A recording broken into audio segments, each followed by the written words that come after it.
Hello everyone, my name is Azatru, how are you? And welcome to another Star Wars gaming news video. And in this video I am going to be sharing with you what EA said about Star Wars games during their investor call late last night. EA's CEO, Andrew Wilson, actually spoke more about Star Wars games this time than probably in the last year or so, and one of the investors even asked him a question directly about the future of Star Wars games, which I will share with you later on in this video, so make sure you do stick around for that. This video is going to cover all of what EA said with logical and realistic discussions. There has to be some speculating involved because it's quite vague statements, but within reason, of course. We aren't going to be speculating wildly and reaching so hard like Luke did on Hoth. We don't have the Force. It is worth mentioning that EA does not announce games during these quarterly earnings calls, especially Star Wars games, so it's no surprise that no new game was announced. I don't know why people were assuming a game would have been announced last night.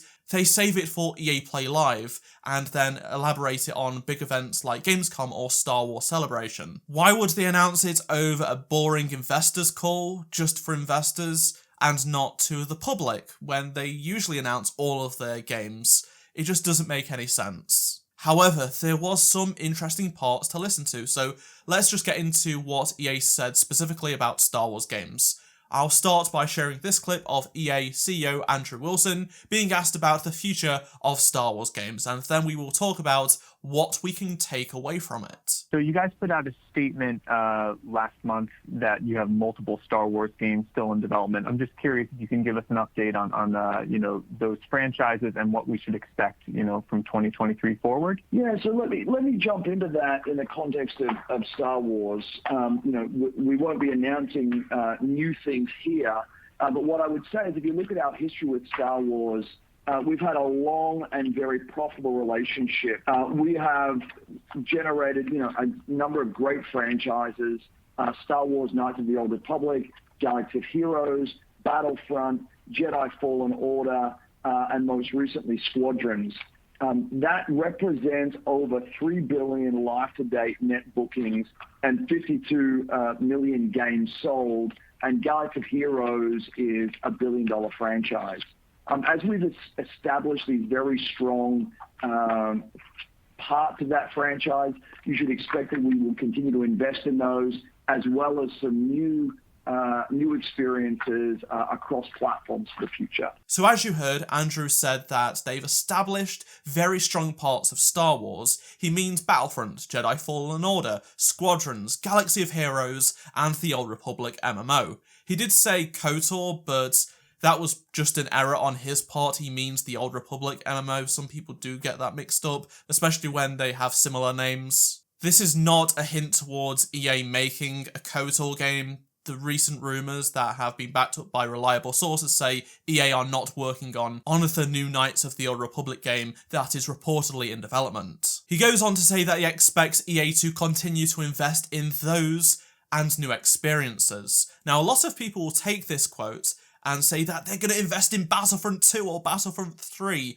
and that's not the case. He generalised all of them like they do. They group everything up in a big ball, and they don't necessarily specifically say we're investing in one specific title here. They always talk about Star Wars games as a general thing, which includes Galaxy of Heroes and the Old Republic games, which are still going very strong. We know Respawn are working on a new Star Wars game. They are currently hiring a lot of people for this new Star Wars game, and he did previously say last year that Fallen Order was a great start to a new franchise, so being realistic, he is probably referring to that, Galaxy of Heroes, and the Old Republic MMO. You can choose to believe that he's referring to investing in Battlefront, but with DICE fully focused on Battlefield 6, Dennis has left DICE, and no other studio is free at EA to make Battlefront, it doesn't make much sense. Next up, Andrew was asked about the Star Wars exclusive license running out, and more, so here is that clip. Then on Star Wars,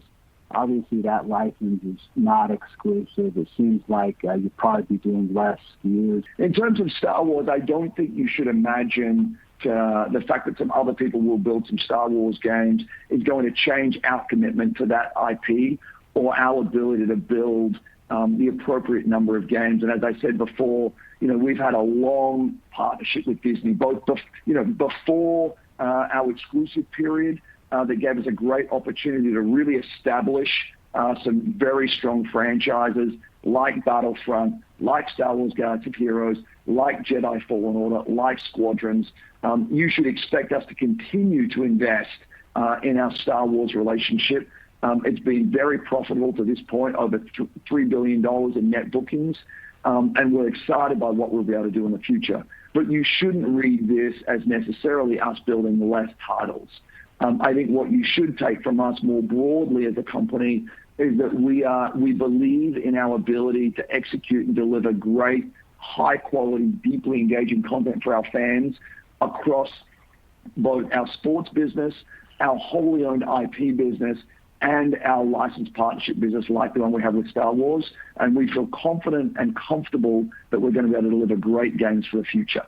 So the first takeaway from this clip is that despite the license not being exclusive anymore, it should not be an indication of EA's commitment, as Andrew states. They are going to continue to build the appropriate number of games and not just fizzle out and make less titles. Specifically, that is what he said. They are not going to make less games just because Ubisoft are making a Star Wars game now and other studios will be working on them, which is great to hear. He also reiterates what they've said in past years, that Battlefront, Squadrons, Fallen Order are all strong franchises. Whilst DICE are fully committed to working on Battlefield 6, and no other studio is free to make a new game, plus Dennis is no longer working at DICE, they know how strong the franchise Battlefront name is for the future if they were to revisit it at some point. I will also mention that Andrew states how DICE are having a good time developing Battlefield 6 despite the pandemic, which is great to hear. He says that they are actually ahead of development milestones compared to past Battlefield games,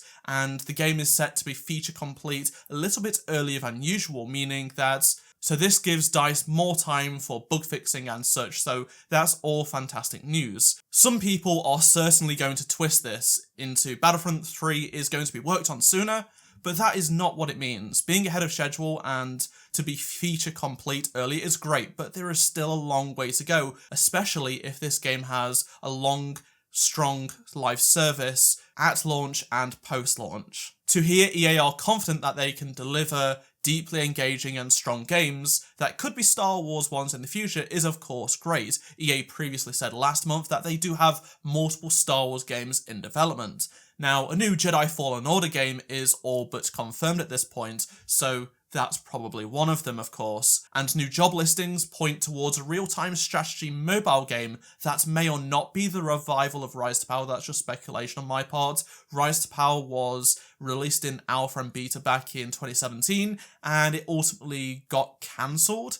It was meant to be revived because some job listings said they was going to reimagine the game back in 2019 and 2020, and we've never received an update on that in 12 months. So I'm not sure if this game that is being referred to in job listings is Rise to Power or something else, but it is a mobile game. Assuming that EA meant that the multiple games they've got in development is more than just those two I've just mentioned, hopefully we've got some good games on the radar over the next 2 to 3 years. As EA said, these Star Wars games have made them a lot of money, over $3 billion in fact. Galaxy of Heroes is a $1 billion franchise, made over $1 billion. The Old Republic has surpassed over $1 billion in its lifetime, so that leaves $1 billion for all of the other EA Star Wars games such as Battlefront. They also updated the total amount of sales in terms of copies for EA Star Wars games, so they've sold over 52 million copies combined. That includes Battlefront 1, 2, Fallen Order and Squadrons. So Battlefront 2015 sold around 23 million to 25 million. We don't really have an actual solid number. It hasn't been updated in a long time. Fallen Order has sold over 10, probably a little bit more now. Battlefront 2 sold over around 13, and Squadrons makes up for the rest, which is not surprising given it is a smaller game that's slightly more of a niche product. Hopefully at EA Play Live, which probably will happen in June again, we get a hint as to what will come from EA. I'd love to hear your thoughts on what I've shared in this video, so let me know down in the comment section below. Obviously, I want Battlefront 3 to happen, but being realistic here, with Dennis leaving, no studios being free, DICE are completely hands full developing Battlefield 6.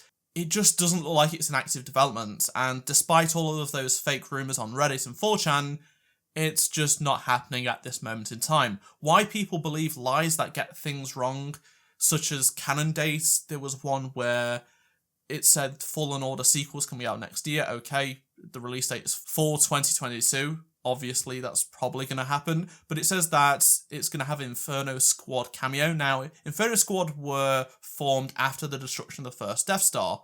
The sequel to Fallen Order, according to these rumours, is going to be set right after Jedi Fallen Order 1. So the timeline's out by about 14 years, and people just don't bother to check this up. People keep believing these absolute lies and spreading them and don't do any kind of research. It's baffling why people choose to believe such lies when things like this literally debunk them within 30 seconds, but whatever. It's just not healthy, honestly, and as much as I want a Battlefront 3 to release, it's not coming next year or the year after. It's simple as that. If you haven't subscribed already, make sure you do and turn notifications on so you don't miss any future Star Wars gaming videos. Drop a like if you enjoyed this video to support the channel, plus check out any of the 2 previous videos on screen if you did miss them. That's all from me. Thank you so much for watching, and I shall see you in my next Star Wars Battlefront 2 or other Star Wars gaming video. Goodbye.